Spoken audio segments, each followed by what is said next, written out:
Roller coasters might be enjoyable, little people know they can be life-threatening as well. A young family went to the amusement park to have the time of their life, finally spending some quality time together with their loved ones on a beautiful hot summer day on July 19, 2013.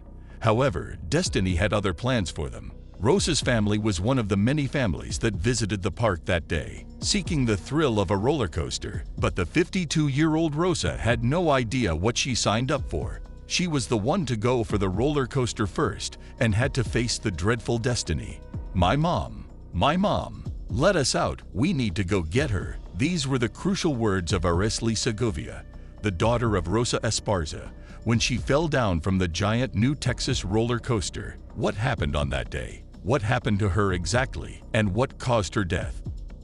The New Texas Giant Roller Coaster is a steel roller coaster located at Six Flags in Texas. When the roller coaster opened in 1990, it was the tallest wooden roller coaster in the world, standing 150 feet, with a speed up to 65 miles per hour. This wasn't just a regular roller coaster. The Texas Giant was ranked as the best roller coaster 2 years in a row, in 1998 and 1999. People from all over the U.S. came to Six Flags to experience the new Texas Giant.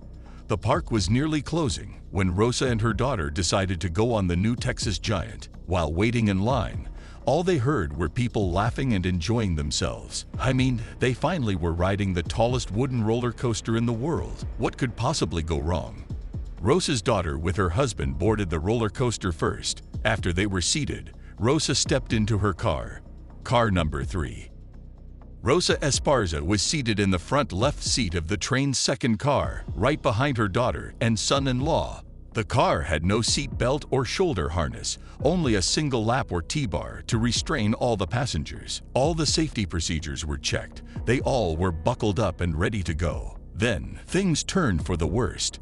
At the first large descent, Rosa's daughter heard a loud and intense screaming and yelling behind her. As she turned, she quickly realized it was her mother. She wasn't screaming out of joy.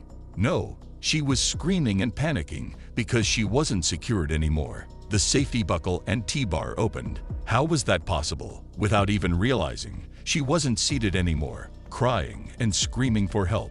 All passengers tried to help her, hold on to her, the best they could. But at 6:40 p.m., the worst thing that could ever happen to them became reality.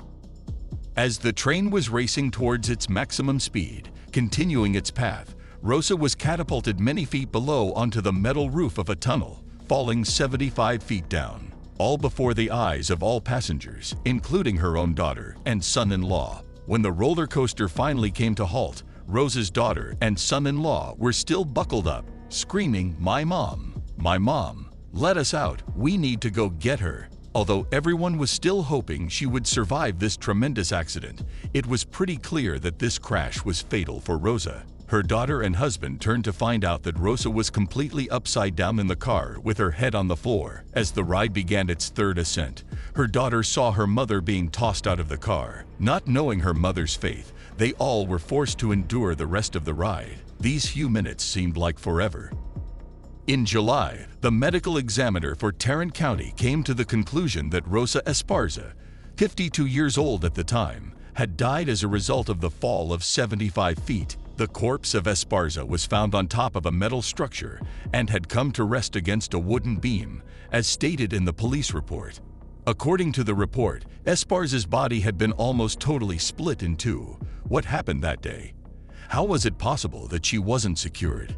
Is this a human error or a technical error of the new Texas Giant roller coaster? After several investigations, things became more clear. The ride operator told the Arlington Police Department that he checked everyone's restraint before the train departed. But thinking about this exact moment, he remembered that Esparza's restraint wasn't all the way down. She wasn't properly restrained.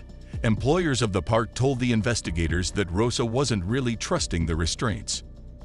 She explicitly asked for the staff member to check in on her. She asked the lady to click her more than once. The reply she got became the most crucial mistake anyone could ever give in this event. As long as you hear it click, you're okay. Don't worry about it. Rosa's safety restraint only clicked once.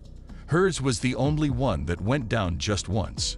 She didn't feel safe, but tried not to overthink things. She trusted the staff that she would be safe and that she would enjoy the ride.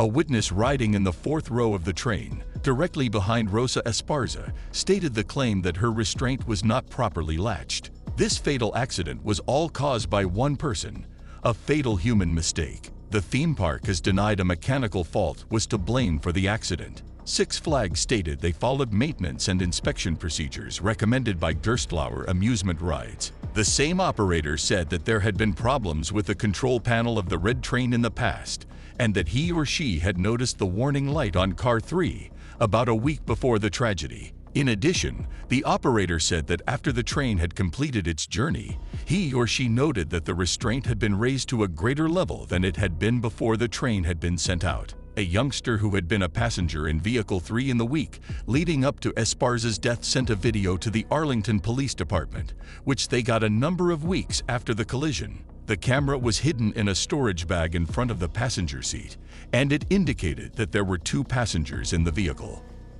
According to the report, law enforcement officers observing the film heard a clear pop sound in the 16th second of the video, and shortly after that, the two passengers can be heard shouting for the operator to halt the ride. However, Six Flags says that this fatal accident isn't caused by technical failure. Nonetheless, they show mercy and stated, "Our hearts remain heavy about this accident, and our sincerest condolences go out to Miss Esparza's family." In the lawsuit filed by the family, it was said that after the fatal accident of Rosa Esparza, checks revealed that several components of the ride's security systems were suffering discrepancies and occasional malfunctions. It is said that Six Flags confirmed after the inspections that they changed a limit switch for restraint in a seat in the identical vehicle in which Rosa Esparza was sitting because Six Flags deemed the switch to be malfunctioning. Rosa Esparza was riding in that car at the time of the replacement. According to the complaint that was submitted by the Esparza family, Six Flags has been more reactive than proactive with regard to safety precautions, and this lack of proactivity contributed to Esparza's passing away. The lawsuit was filed on behalf of Esparza. In the complaint, Six Flags is also alleged to have acted negligently. The attorney representing the Esparza family has requested a trial with a jury, and they have sought compensation of at least $1 million. In September 2013, only a few months after the fatal incident, Six Flags announced that the notorious 150 feet tall roller coaster was to reopen with new seat belts and redesigned restraint bar pads following the internal investigation. Would you board this ride after this terrifying and fatal accident in which Rosa Esparza lost her life? Let us know in the comments.